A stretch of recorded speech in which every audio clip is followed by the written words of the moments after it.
Hello दोस्तों, एक बार फिर से आप सबका स्वागत है एमएस कोचिंग के अपने चैनल पर।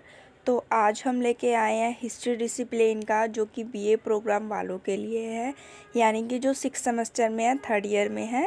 ये एसओएल और एनसीवेब दोनों ही स्टूडेंट्स के लिए इम्पॉर्टेंट क्वेश्चन आंसर की सीरीज़ है। दोस्तों, इसमें हम मोस्ट इम्पॉर्टेंट क्वेश्चन आंसर करेंगे, जिसके चांसेस पेपर में 99% होंगे ही होंगे कि ये पेपर में आएंगे ही आएंगे। दोस्तों, इस पेपर का नाम है issues in 20th century world history second. तो एक बार इसके मोस्ट इम्पॉर्टेंट क्वेश्चन आंसर देख लेते हैं दोस्तों। तो चलिए शुरू करते हैं। तो क्वेश्चन है दोस्तों, जो लास्ट ईयर के क्वेश्चन पेपर में आ भी रखा है। अमेज़न और भारत की भोपाल गैस त्रासदी ने दुनिया में एक नई तरह की चेतना को जन्म दिया है, स्पष्ट करें। दोस्तों, अगर आपने क्वेश्चन पेपर नहीं देखा है तो मैंने लिंक डिस्क्रिप्शन में डाल दिया है, आप वहां से क्वेश्चन पेपर देख सकते हैं और चेक भी कर सकते हैं। ये क्वेश्चन पेपर में आया हुआ क्वेश्चन है। ठीक है दोस्तों, एक बार इसका आंसर देख लेते हैं हमें कैसे लिखना है। भूमिका में दोस्तों सबसे पहले पर्यावरण के बारे में बता देना है, क्योंकि दोस्तों इसमें पर्यावरण के बारे में क्वेश्चन पूछा गया है।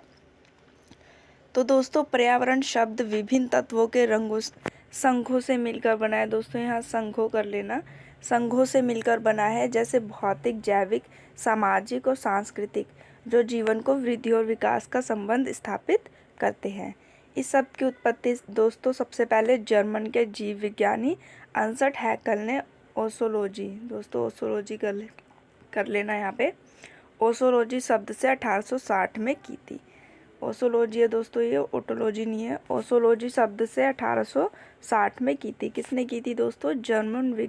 जर्मन के जीव विज्ञानी थे, अर्नस्ट हैकेल ने की थी। ठीक है दोस्तों, आ गया दोस्तों पर्यावरण आंदोलन प्राकृतिक पर्यावरण को बचाने के लिए किया गया था, जिसका इतिहास बहुत पुराना है, लेकिन यह माना जाता है कि इसके संगठनों का प्रभाव हाल ही में सामने आया है, जिसे इतिहास में शब्द पर्यावरणवादी जाना जाता है। यानी कि दोस्तों जितने भी पर्यावरण आंदोलन है, जिन्होंने भी पर्यावरण आंदोलन चलाया है, उन लोगों को पर्यावरणवादी के नाम से जाना जाता है। पर्यावरण बचाने का जो इतिहास है दोस्तों, वो तो बहुत पुराना है, लेकिन जो ये आंदोलन वगैरह है वो हाल ही में सामने आए हैं, इसलिए इन्हें नए सामाजिक आंदोलन के रूप में भी जाना जाता है दोस्तों। ठीक है दोस्तों, और ये क्या हुआ है दोस्तों, द्वितीय विश्व युद्ध के बाद बहुत ज़्यादा बड़े स्तर पर बढ़ गया है।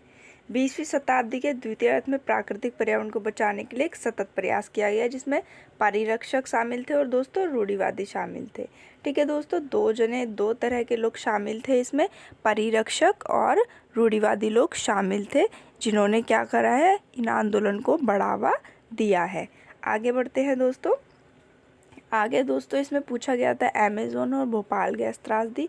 तो सबसे पहले हम समझ लेते हैं अमेज़न आंदोलन को। तो ब्राज़ील के एकरे जंगल में यह आंदोलन अमेज़न वर्षा वनों के संरक्षण के लिए लड़ने वाले यूनियन नेता चिको पर्यावरण में इतिहास में एक महत्वपूर्ण नागरिक आधारित आंदोलन बन गया।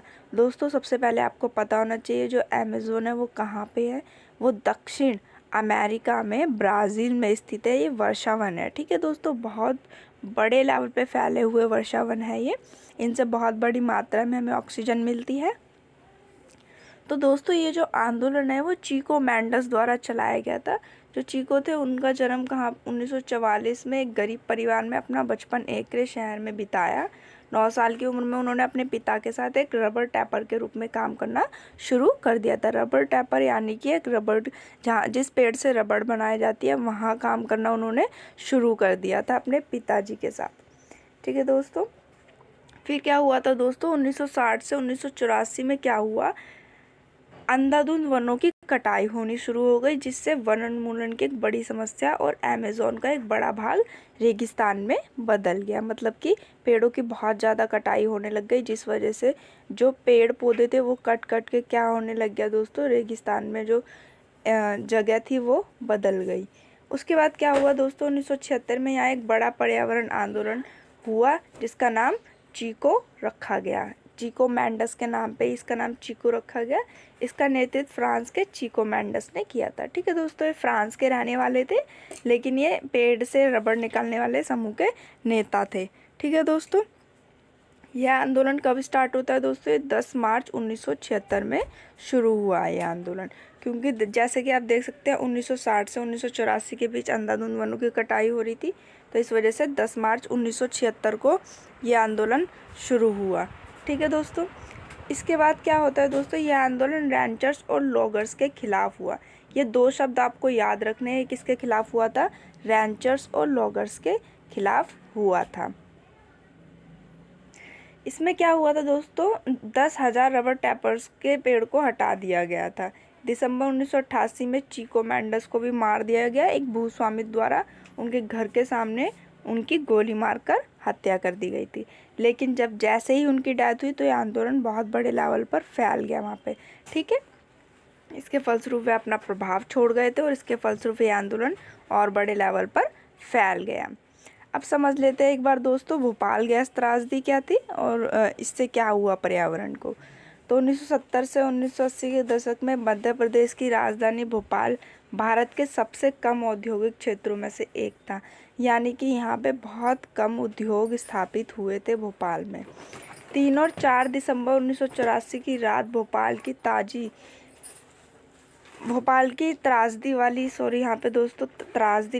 त्रासदी वाली रात थी जब भारत ने मध्य प्रदेश में यूनियन कार्बाइड इंडियन लिमिटेड के कीटनाशक संयंत्र में अपनी भयावह औद्योगिक दुर्घटना को देखा।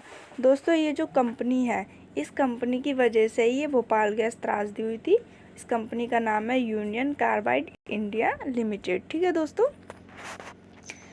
आगे समझ लेते हैं। इस दुर्घटना में करीब 5 लाख लोगों को बीमार कर दिया था। ये जो दुर्घटना घटी थी इससे 5 लाख लोग बीमार हो गए थे।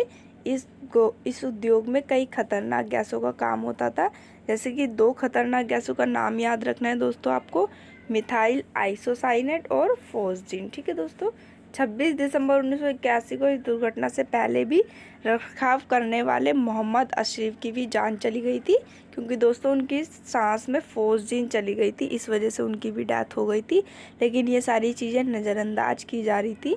ठीक है दोस्तों। इस कारखाने में रखे गए जितने भी मैनुअल थे वो अंग्रेज़ी में थे और यहाँ पे जो काम करने वाले लोग थे उन्हें अंग्रेज़ी नहीं आती थी। ज़्यादातर श्रमिकों को अंग्रेज़ी नहीं आती थी। साथ ही दोस्तों पाइप की सफाई करने वाले हवा के बैंड ने भी काम करना बंद कर दिया था, जिस कारण यह भयावह दुर्घटना घटी थी। ठीक है दोस्तों। तो ये आपको समझ आ गया होगा भोपाल गैस त्रासदी कैसे हुई थी और कैसे कैसे इसमें लोग बीमार पड़ गए थे। इसमें डॉक्टर्स को भी समझ में नहीं आ रहा था कि वो लोग बीमार कैसे पड़ रहे हैं और सबको एक जैसी प्रॉब्लम क्यों हो रही है। ठीक है दोस्तों। तो इस घटना के बाद दोस्तों बहुत से कदम उठाए गए थे सरकार द्वारा। तो दोस्तों ये आपको एज इट इज़ याद रखना है। जैसे कि 1985 में भोपाल गैस क्लेम्स एक्ट बना था। 1989 में सेटलमेंट बाय सुप्रीम कोर्ट, यानी कि जो लोग थे उनको दोबारा से सेटलमेंट किया गया था सुप्रीम कोर्ट द्वारा। 1991 में पब्लिक लायबिलिटी इंश्योरेंस एक्ट बना था। 1995 में नेशनल एनवायरनमेंट ट्रिब्यूनल एक्ट बना था। 1997 में एनवायरनमेंट अपीलेट अथॉरिटी एक्ट बनाया गया था। ठीक है दोस्तों। तो हम निष्कर्ष देख लेते हैं। अतः हम देख सकते हैं इन आंदोलनों की वजह से विश्व में एक नए प्रकार की जागरूकता पैदा हुई। 1992 में ब्राज़ील के रियो डी जेनेरो में पृथ्वी सम्मेलन किया गया, जो कि पृथ्वी को बचाने के लिए यानी कि पर्यावरण को बचाने के लिए किया गया था। इसी प्रकार दोस्तों जापान के क्योटो में क्योटो प्रोटोकॉल किया गया था, जो कि वैश्विक तापन के लिए किया गया था। ठीक है दोस्तों। जो क्योटो प्रोटोकॉल है वो हमारा 1997 में किया गया था। ये आप डेट भी याद रख सकते हैं। इसी प्रकार 1987 में कनाडा में मॉन्ट्रियल प्रोटोकॉल किया गया था, जो कि कनाडा के मॉन्ट्रियल में किया गया था। क्योंकि मॉन्ट्रियल में किया गया था इसलिए इसका नाम मॉन्ट्रियल प्रोटोकॉल रख दिया गया था, जो कि ओजोन की परत के संरक्षण के लिए दोस्तों किया गया था। तो ये जितनी भी चीज़ें दोस्तों ये पर्यावरण से रिलेटेड है। जैसे कि वैश्विक तापन, आजकल ग्लोबल वार्मिंग बहुत ज़्यादा बढ़ रही है। अगर ग्लोबल वार्मिंग बढ़ेगी तो तापमान जो है वो स्थिर नहीं रहेगा। तापमान बढ़ेगा तो दोस्तों क्या होगा, जो ग्लेशियर्स है वो हमारे पिघलेंगे। ग्लेशियर पिघलने से क्या होगा दोस्तों, जो समुद्र का स्तर है वो बढ़ जाएगा। जब समुद्र का स्तर बढ़ेगा तो जो समुद्र के आसपास वाले एरिया हैं जैसे कि मालदीव्स हो गया, लक्षद्वीप हो गया, वो सारे शहर या फिर देश डूब जाएंगे। तो उसके लिए हमें क्या करना पड़ेगा, हमें वैश्विक तापन के लिए मीटिंग्स वगैरह या फिर चीज़ें सोचनी पड़ेंगी कि हमें क्या करना चाहिए। इसी प्रकार दोस्तों ओजोन जो परत है दोस्तों वो हमारे बहुत इम्पॉर्टेंट है।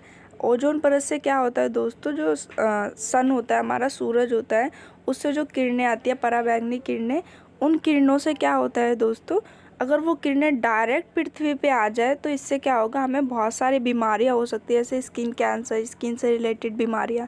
तो जो ओजोन लेयर होती है दोस्तों वो पराबैंगनी किरणों को पृथ्वी पर आने से रोकती है। लेकिन अगर ओजोन परत ही हट जाएगी तो वो जो सन की पराबैंगनी किरणें वो डायरेक्ट पृथ्वी पे आ जाएगी, जिससे क्या होगा दोस्तों, बहुत तरह की कैंसर्स या फिर बीमारियां हो सकती है। इस वजह से ये सारी चीज़ें पर्यावरण के लिए की जा रही है। ठीक है दोस्तों, so thank you for watching this video. और दोस्तों मैंने इससे रिलेटेड एक और आंसर पहले ही डाल दिया, अगर वो भी आपने नहीं देखा है तो मैंने लिंक डिस्क्रिप्शन में डाल दिया है, आप वहाँ से वो वीडियो भी देख सकते हैं। अगर आपको ये वीडियो पसंद आई हो तो प्लीज़ इस वीडियो को लाइक करें एंड ज़्यादा से ज़्यादा शेयर करें अपने दोस्तों के साथ। Thank you for watching.